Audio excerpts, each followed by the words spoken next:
एक वोट से चुनाव हार गया था ये नेता। राजनीति से संन्यास लेने का कर दिया था ऐलान। एक शिक्षक जब बन बैठा राजस्थान का नेता, फिर सियासत में लौटे और बन बैठे केंद्र में मंत्री। आखिर कौन है वो नेता जिन्होंने उतारा था अशोक गहलोत का कर्ज? नाम है सीपी जोशी। राजस्थान में इस साल विधानसभा चुनाव होने हैं। ऐसे में हम आपको प्रदेश की राजनीति के वे किस्से बताएंगे जो बेहद दिलचस्प हैं। तो आइए आज ऐसे ही एक किस्से के बारे में जानते हैं। बात दिसंबर 2008 की है। राजस्थान में वसुंधरा राजे की सत्ता जा रही थी। राज्य सरकार पर कई संगीन आरोप लगे थे। प्रदेश में कांग्रेस की वापसी हो रही थी। तब पार्टी के प्रदेश अध्यक्ष सीपी जोशी थे। सियासी गलियारों में चर्चा थी कि एक बार कांग्रेस राज आया तो सीपी जोशी ही मुख्यमंत्री बनेंगे। लेकिन जिस दिन चुनाव नतीजे आ रहे थे उस दिन मेवाड़ से खबर आई कि पार्टी के प्रदेश अध्यक्ष एक वोट से अपनी सीट हार गए। बाजी यहीं से पलट गई।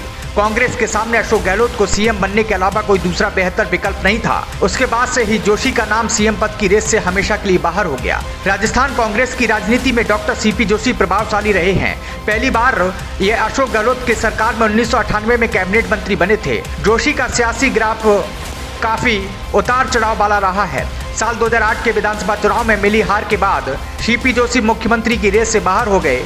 संन्यास लेने की तैयारी में थे, लेकिन 2009 के लोकसभा चुनाव में भीलवाड़ा सीट से चुनाव लड़कर संसद पहुंचे और मई 2009 में उन्हें यूपीए सरकार में मंत्री के तौर पर शामिल किया गया। राजस्थान की राजनीति में गहलोत पायलट के बीच सियासी टकराव जारी था। मौके को भांपते हुए सीपी जोशी गहलोत के करीब आ गए। इसके कारण एक बार फिर से उनके सियासी दिन वापस लौट गए। गहलोत से नजदीकी बढ़ते ही उन्हें स्पीकर बनने का मौका मिल गया।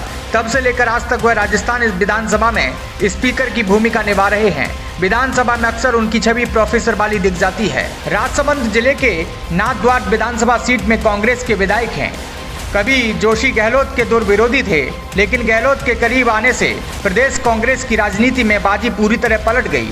जहां जोशी स्पीकर बन गए तो वहीं गहलोत को कांग्रेस में पूरी तरह दबदबा बन गया। सचिन पायलट कांग्रेस में एक तरह से अलग थलग पड़े थे। पायलट की बगावत के वक्त सीपी जोशी ने अशोक गहलोत की सरकार बचाने में अहम भूमिका निभाई। साल 2008 में सीपी जोशी मुख्यमंत्री पद के दावेदार थे। नाथद्वारा सीट से कांग्रेस ने उन्हें टिकट दिया। वोटिंग हुई, जब काउंटिंग हुई तो सीपी जोशी सिर्फ एक वोट से चुनाव हार गए। इस बारे में सीपी जोशी ने एक बार कहा था कि उनकी पत्नी और बेटी मंदिर जाने की वजह से वोट नहीं डाल पाई थी। इस हार से सीपी जोशी इतने हाथ हुए कि उन्होंने हार के ऐलान के 1 घंटे के बाद ही राजनीति से संन्यास लेने का फैसला कर दिया। हालांकि बाद में वो एक बार फिर सियासत में लौटे और केंद्र की मनमोहन सिंह सरकार में केंद्रीय मंत्री बन गए।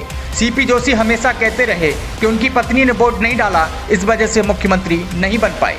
अशोक गहलोत की मदद से सीपी जोशी विधानसभा के स्पीकर बने। सीपी जोशी ने इस कर्ज को गहलोत के बेटे वैभव गहलोत को राजस्थान क्रिकेट एसोसिएशन का अध्यक्ष बनवाकर उतारा। अशोक गहलोत के बेटे वैभव गहलोत 2019 में जोधपुर लोकसभा सीट से चुनाव हार गए थे। उसके बाद ही जोशी ने वैभव को आरसीए का अध्यक्ष बनाने की जमीन पर तैयारी की थी। ब्यूरो रिपोर्ट, प्रजातंत्र टीवी।